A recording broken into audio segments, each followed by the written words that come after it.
So, moving on to a more deeper topic here, and I'll read this one because I want to make sure I get this right. Can the church lower abortion rates? Can the church lower abortion rates? Truth has sent me an article recently that practically talked about, just Roe v. Wade and the I would say the damaging effects it had for abortions, right, and kids, whatnot. And it talked about how over time, when that was done in 1973, when that was done, there were so many people, that started getting abortions, and it like was in the millions. And over time, that number decreased. And there are two sides to why this number decreased. One side is because it's like when you make things when you make things not when you don't force rules on people, they're more apt into not wanting to do it, right? So when you took the strenuous rules off of people and you took the strenuous, forceful tactics off of people, they were just more apt into not doing it because it wasn't a big issue. Then they're like, well, whatever, it's not a big deal since it's not forced anymore. It's sort of like the idea of like when people on YouTube put the text "do not click me," people are going to be tempted to click it, right? So when you say "do not get an abortion," people are going to be more apt into getting an abortion. Mhm. But when they took those strenuous rules off of it and created such an environment to where the woman had more liberty of choice in how she wanted to deal with her own body, that's one side of the argument, is that they just decided to stop doing it. Now, the other side of the argument is that there were more practices, there were more resources, there were more outlets for people to understand, for women to understand, women and men to understand that you had a choice. There was more education presented around the idea of, look, instead of abortion, you can do such and such and such. Instead of killing your child, look, there are adoption homes available for you. So there was a certain level of education that was presented to more men and women that were about to have a kid, and that is why the numbers decreased. But the question at hand in conjunction with this article is, can the church lower abortion rates? And my answer to that is yes, the church can lower abortion rates, right? Like from the outside looking in, no scripture, no biases here. To use the term killing a child is pretty staunch. It's pretty crazy, right? Just to think of, to kill a child. Okay, that's unnecessary. Like Christian or not Christian, atheist or Christian, that's pretty crazy to think about. Um, so I think like, and you've even hinted towards this in some of your sayings in times past and videos past, that, I think looking back at this, we'll be like, man, we did such a crazy thing in thinking that we could just kill babies and it'd be all good. And so, can the church lower abortion? Yes, I think if we continue to educate, but not just educate. I think if we continue to show love and provide escapes for people, I think if we provide certain safe places for people in knowing that, look, if you have a child out of wedlock, that's not the end all. You know what I mean? Like a lot of churches present it. I know because I was raised in some things, like I was raised in a church like that where, oh, you got a baby out of wedlock, you sort of like an outcast at that Mhm. point. You sort of looked at real differently in the church if you have a child out of wedlock. I remember. And to this day, I think, she struggled. Not this one particular person that I'm thinking of. I think she has struggled, just from that stigma of knowing that she had a lot of her children out of wedlock. And I think the church can, and so with that comes a certain mindset where, okay, well, I don't want to have a baby out of wedlock, so I'm going to do the best thing that I know, and that's have an abortion. And so if we provided more of a safe place that says, look, yeah, you had a child out of wedlock, instead of killing, or instead of being embarrassed about the situation, let's have this child and let's raise it together. Let's be, and for those people that are shouting no abortions, they got to be willing to take on the responsibilities of, taking in a child or providing some financial means or education around what the next best thing can be. And unfortunately, there aren't that many people that know of other resources. Like if you were to ask me, do I know any shelters where, or orphanage homes where young women can go to give their kids up for? I wouldn't be able to give you one off the top of my head. I mean, I could quickly Google it, but just as far as my educational purposes, like I can't give you that off the top of my head. So I've got to do a better job if I'm going to be out here preaching this message. And you don't find me out here preaching that message too often. So I guess I've got some leeway. But Truther, what do you think? Can the church lower abortion rates? Yes, we can. I agree with you on the conclusion. Yes. How we do it is not going to be the easiest task. So I was talking to a brother the other day, and I was talking to him. I was saying a lot of these same things, and that's where this question kind of comes from. Is this conversation of like, well, I feel like the church could be way more influential in helping. It talks about dealing with orphans, true religion and all of this. It goes into detail, but I don't feel like the church gets caught up in all these other religious things, but it doesn't get caught up nearly enough in true religion.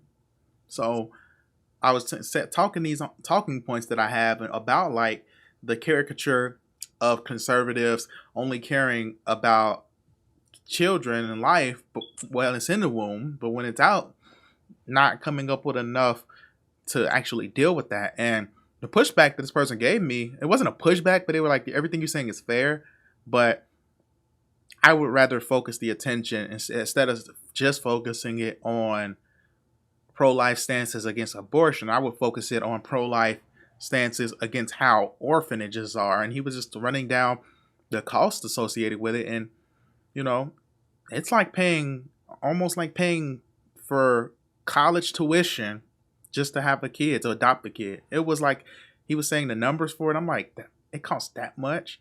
And I'm in a boat of someone that actually would like to adopt a kid. Like I would. But when you ran the cost down of how much it would cost to do so, and I'm just like, well, until that changes, I don't know if I don't know how practical it would be financially for me. And I pray that God opens up the doors financially to be able to do that. But I was just like, man, if you're not rich or really well off, it's going to be very challenging to have a kid without going into debt over it.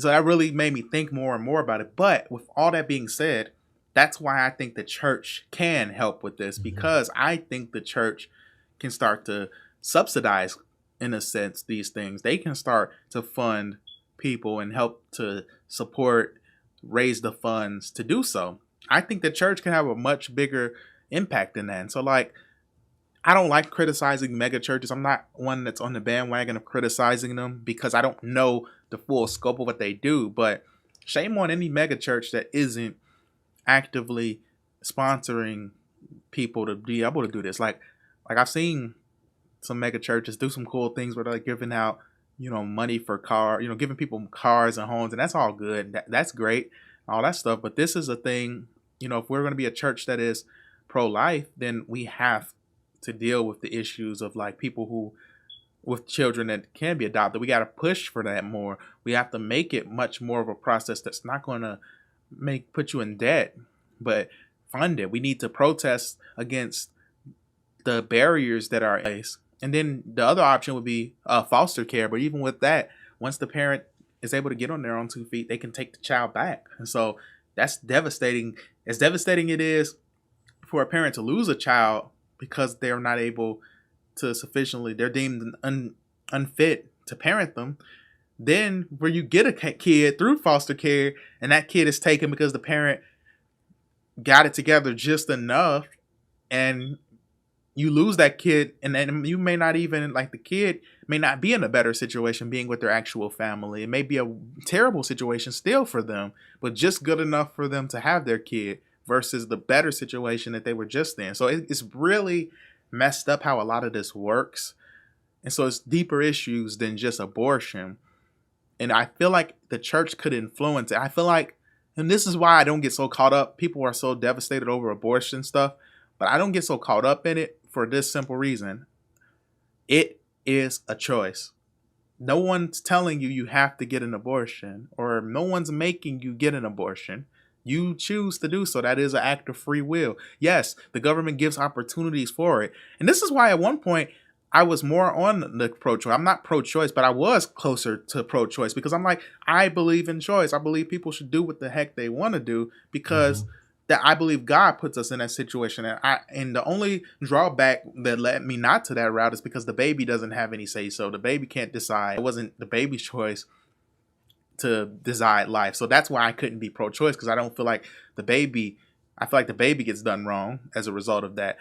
But yeah, I get really, I get stuck on this because I think the church can do more to help, but I think they only focus on the act of abortion rather than what creates those things. Looking at the numbers and looking at how most people that have abortions are people that have already had them. So if you can prevent people, if you can really sow into people and show them that they're loved and supported through the church, and you prevent them from having any abortions, then they won't ever have an abortion. They more than likely won't. Because it's a ridiculous percentage of people.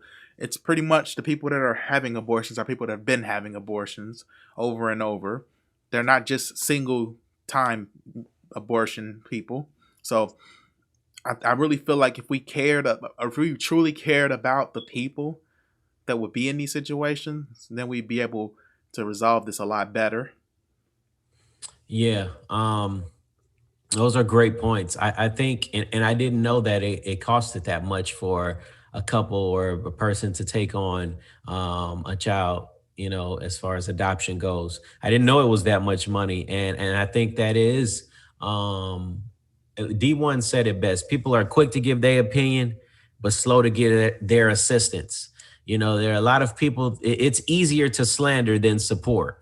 Right. And so people can slander women that have gotten abortions all day long and talk over Facebook in the comment section, but real slow to give their own support. And I think it's a reflection on the church, because I don't understand why it would cost a bunch of money. Look, if I had a big old church, I'm going to be honest with you. And let's just say I had a 200 member church, not a mega church like that, because then a bunch of women with kids would be trying to, but let's just say I had like a 200 member church, and there was a young couple in my church that was doing their best.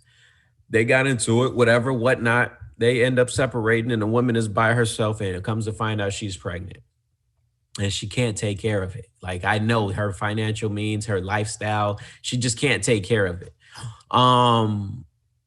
If God laid it on my heart to take on that child, I would have there's no problem. And I know pastors that are like that.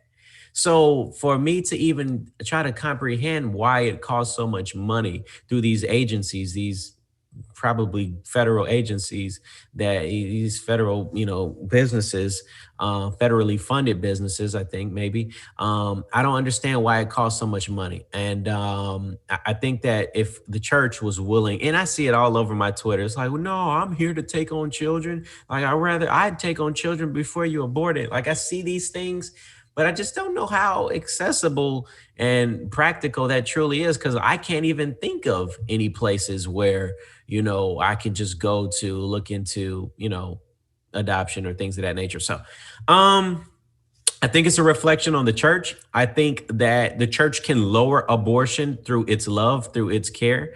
But let's start being practical here as well. If you're not going to be willing to take on the task of taking in a child, no strings attached, you know what I mean? Like, Right. and the reason I think it's so much money is because I actually don't know. I just don't know. I don't know why people are asking for money to take on children. I don't know. Paperwork, I don't know. Birth certificate, I mean, what I don't get why it's so much money. I don't know. But I think if we're going to make a stance like that, we've ought to be willing to also be there to support and to help and to just be there for those that are less fortunate. And if we're going to preach no abortion. No, you're So right. I think we can do it. I think we can do it. And I don't like that things are so politicized either. I think if we were just to take a step back and say, look, yeah, women, like yeah, we want choice to be there. But what about the baby's choice? What about the man's choice? Let's also give them some choices as well here, although it is your body, right? Hmm. I know, although biologically, it's coming out of you and all the pain comes, and all the things happen through you. But look at it more as like a blessing than a curse. Look at it more as you're wanting to bless another human being. That is your gift to mankind. That is one of the ultimate gifts to mankind, is for you to be able to birth a child into this world. And regardless of if you have any, dealings with them in their life or not, you can be able to say that you birthed a child, and there's a certain blessing that comes from it. That's I don't real. know. These are my thoughts. So to the article's point, the numbers have gone down. As we know it, I think in that article it got up to like 2013, if I'm not mistaken, as far as the numbers, and it was like less than a million.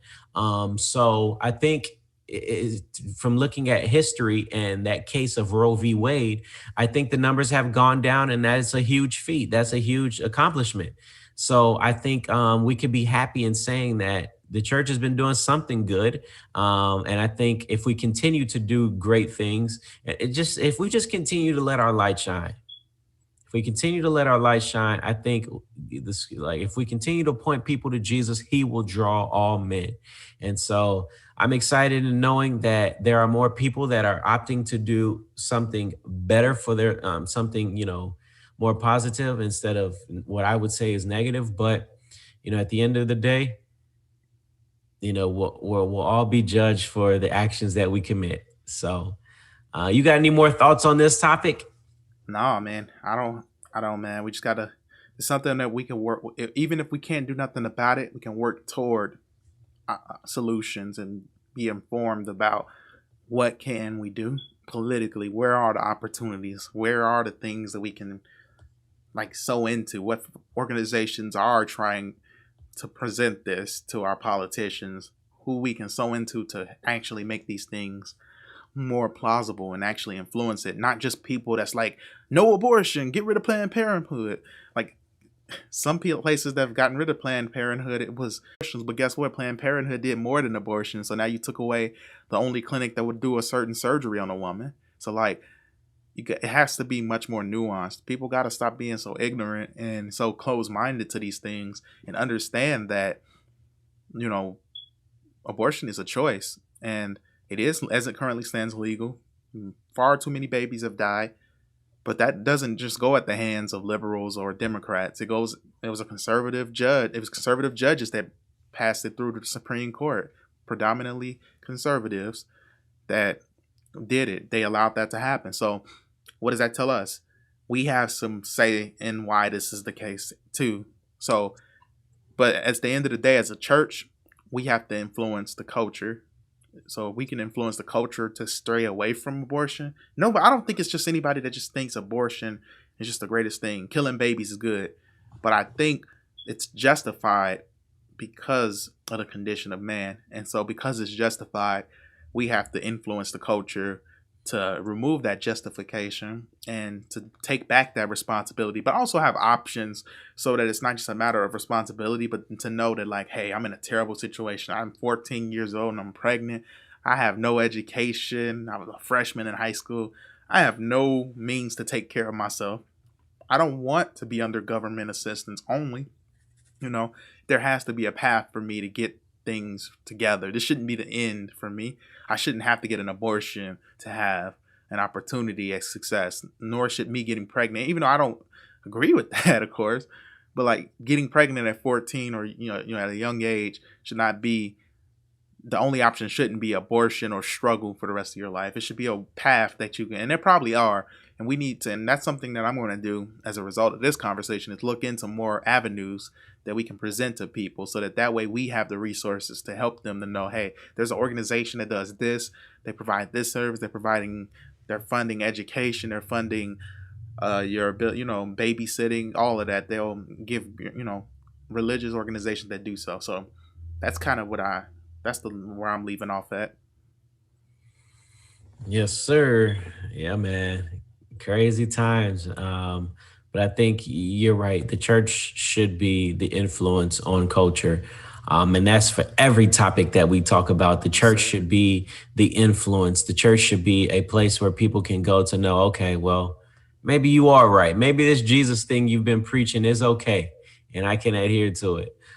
So I think we're influencers. We're influencers, and we should be the greatest influencers. So, um, yeah, this has been another episode of Talks Against the Grain. We had some deep topics today, so I hope that you all were able to be enlightened on certain things. Look, there's always there's you can stretch things so far. There's always a way in between. The narrative has been for so long that we have to fight against each other and we can't work through things. But like Truth had just stated, we should be able to work through things. Shouldn't be this one against the other, this belief against that belief. We should be able to work through things together, and realizing that God can bring this all to pass. He could bring this all together and allow us to thrive just fine with one another. So stop the hate and stop the